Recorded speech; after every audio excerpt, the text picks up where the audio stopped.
So before you get to the backwash on the filter itself, you want to make sure that your skimmer box is nice and clean. The last thing you want to do is be trying to clean your filter and you're sucking through a whole heap of leaves and other matter as well. So let's have a look under this one. Yeah, okay, so there's plenty in this. So you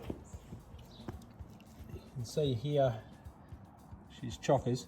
So now most skimmer boxes these days have got these little lugs, and that just stops the basket from coming up. So it's as easy as sliding this around till you line those lugs up, and you're just going to grab the basket, give it a clean out, whack it back in nice and clean. So this is how you're wanting your skimmer box basket to look. Nice and clean, good to go. You can see the lugs that are here. Sometimes, depending on the skimmer box, there's actually a little push down switch or a little push down point there that allows you to unlock the skimmer box basket. So simple as putting it back in, sliding it into place, good to go. Over to the fun stuff now. If you've got a sand filter, or these days they're called media filters because you can fill them either with sand media or crushed glass, then they're going to look like this. Now every brand's different. This is a Waterco sand filter or a media filter, and they're all the same. So you'll see the big round plastic thing that's sitting there, that's going to hold whether it's 80 kilos, 150 kilos, 200 kilos, depending on the size of your pool, of sand or glass. And the sand and glass job is to take out all the particles in the water, to help strip out body oil, sunburn cream, all those other things that go into your pool. And the filter's job is what actually keeps your pool water looking nice and clear. Great thing about a sand filter is they're really easy to maintain, it's really quick, and that's what we're going to be talking about today. Now, they all look the same as I touched on before, and they all have what's called a multi-port valve, and they're going to have waste, filter, rinse, recirculate, hiding behind here, backwash. If it's a European built model, some of them will even say winterize. Now, really important in Australia, you don't use the winterize function. That's for Europe, where it basically drains all of the water out of the system, because in winter, when all the water freezes, ice expands and it can crack all the pipework. So you don't want to use that. Last one that's hiding over here is close, which is kind of like a winterize, but a little bit different, but you don't need to worry about those ones. Now, a really common question is, how do you know when to actually backwash your filter? Can't see inside it, so how do you know when to clean it? You don't want to be over backwashing because it does use a bit of water. So you also don't want to be under backwashing because then your filter isn't going to be as effective as it should be. This gauge is going to be your best friend when it comes to knowing when it's time to backwash your filter. Key one to have a look at here is the PSI and the KPA rating. Now, generally you want to work off the KPA, it's a little bit easier. In this one, it's the numbers on the outside. And what's going to happen is when you first set up your pool, every pool is going to be different in terms of its starting KPA pressure. There isn't an easy rule of thumb that says, oh, it should be 100, and then when your filter is 130, then that's time to backwash. Depending on how far your filter is from the pool, depending on other equipment that you have connected to it and everything else, it's going to depend, or it's going to change what your starting KPA is. So I'm going to turn the filter on now, and you can see where that needle is going to go up to. But the simple rule is, wherever your needle's pointing after you've backwashed your filter, that's when you know that it's clean. So that's your starting pressure. And then you know when it needs a clean is when that KPA number has gone up by 20. So really easy just to put a little line.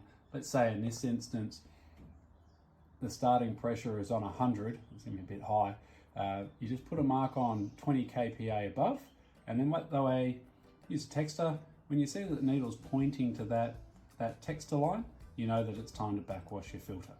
Okay, so we've got the filter running now, and we can see that at the moment it's pointing to 120 KPA. So we'll run through the backwash process now, and we'll see what it's pointing to after it's clean. So the first thing you're going to do is you're going to make sure that the filter is off. You never want to move this multi-port valve handle when the filter's running. You'll break it generally. So super easy to do.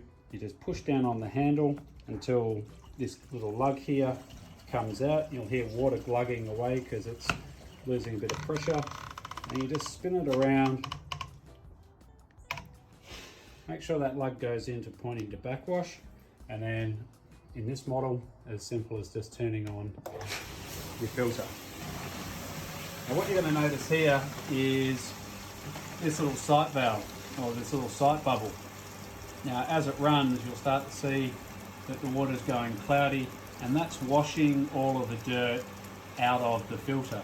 So the question then is, how long will that run for? It just depends. Usually it's going to be up to a minute, sometimes 2 minutes. You're going to push a fair bit of water out of your pool while you're doing it, which is why we don't want to backwash too often. So you just keep an eye on this little bubble window here, and once you see it going clear, you know then that the water is, or the filter is clean. So you can see with this one now, that water's gone fairly clear fairly quickly.